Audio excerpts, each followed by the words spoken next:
Hello everyone, how's everybody doing? So, as you know, about a week ago, or 2 weeks nearly at this stage, I uploaded a video about Drew Howes and Helen McAtee, obviously the Minister for Justice too.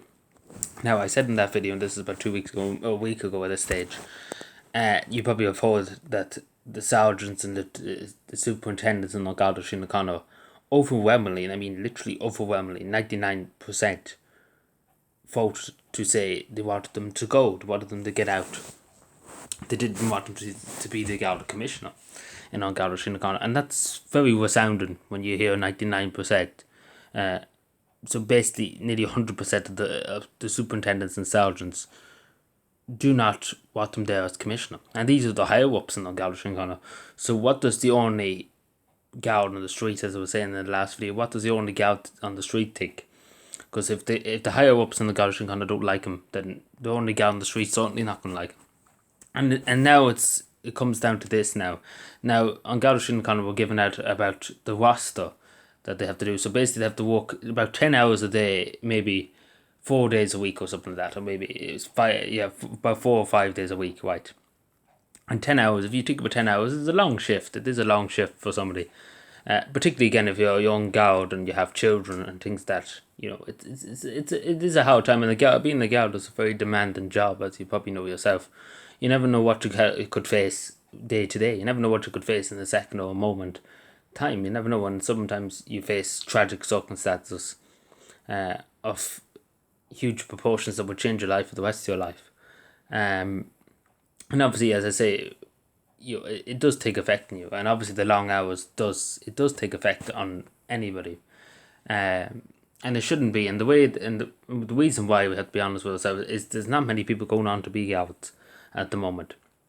So obviously that means more Gaudi. Obviously, the less Gaudi you have, the more time the Gaudi that they have at the moment have to put in to cover basically the lack of guards, basically. Because if they can't get another guard, take for example, two guards would have to work the same hours as that other guard. So basically, they could be working more shifts. Basically, a lot more shifts. Basically, they could nearly work 6 days a week.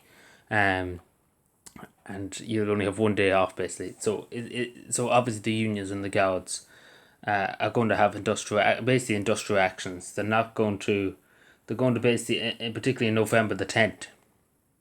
Hopefully it does get resolved, because obviously we don't want this to happen.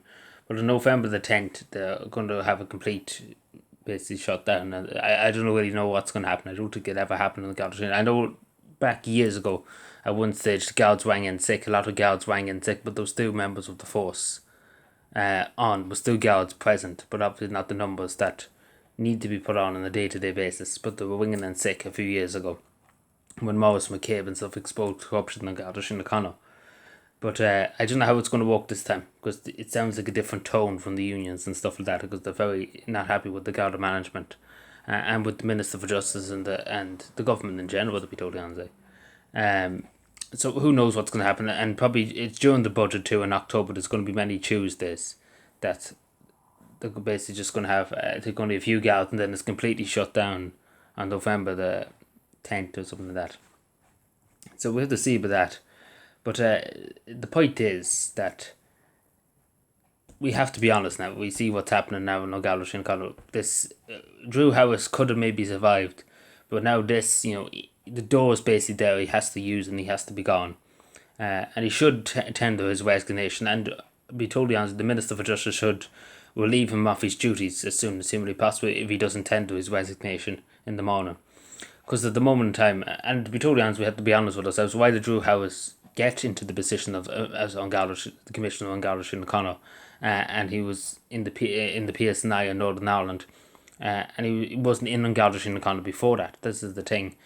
Did they not have anybody else to promote to Commissioner? Now, I'm not saying that's an issue with only Garda or things like that, but it's just the point I'm making, that he probably shouldn't have been in the place he was in the first place. But he's basically done a piss poor job. And the same can be said with Helen McAtee too, the Minister for Justice. Because she's the one, basically Drew Howes has to report to her and what he's doing and things like that. Because as the Minister for Justice over on Garda Síochána, he has to report to her to report to the Cabinet if something's wrong. And obviously, whole position is untenable, very much so too, in terms of even the hate speech bill and stuff like that, very unconstitutional, things like that. And then rapid crime in the country, and they're too busy worrying about if somebody misgenders somebody online. That's basically what they lock people up for. And then if you kill somebody in the street, you'll be let out in a week's time or 2 weeks' time, and that'll be it. And there'll be nothing said about it. We see in Donegal too, a man knocked on a child and he was let out on bail.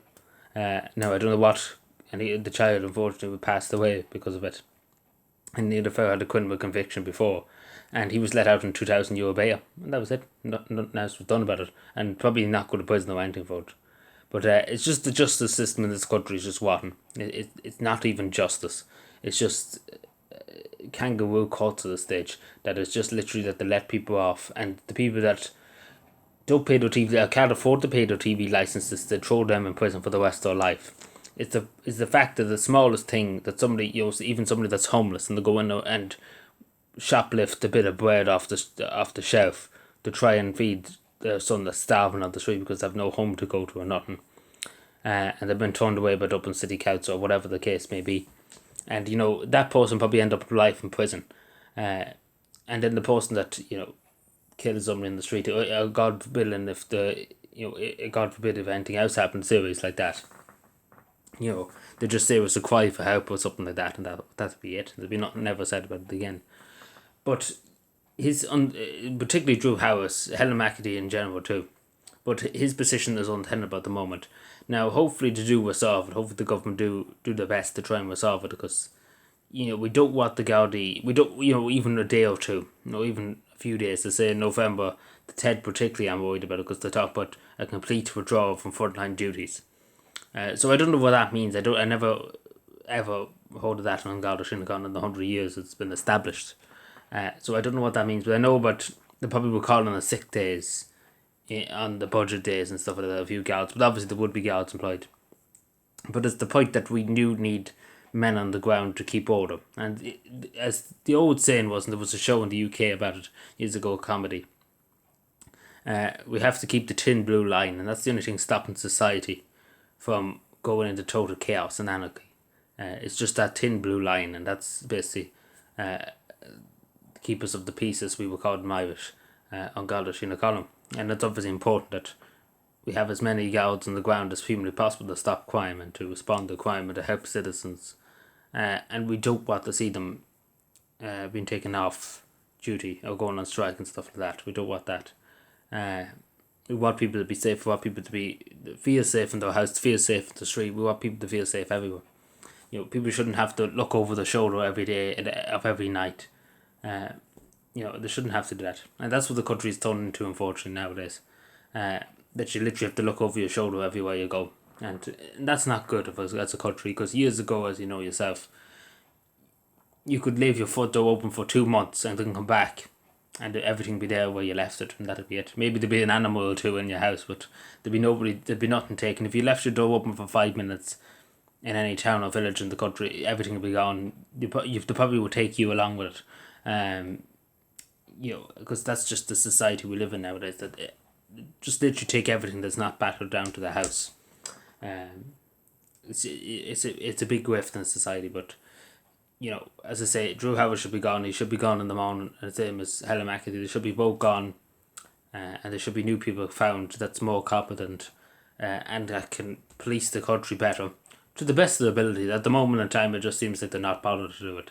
So it's that. So let me know what you think, and bye.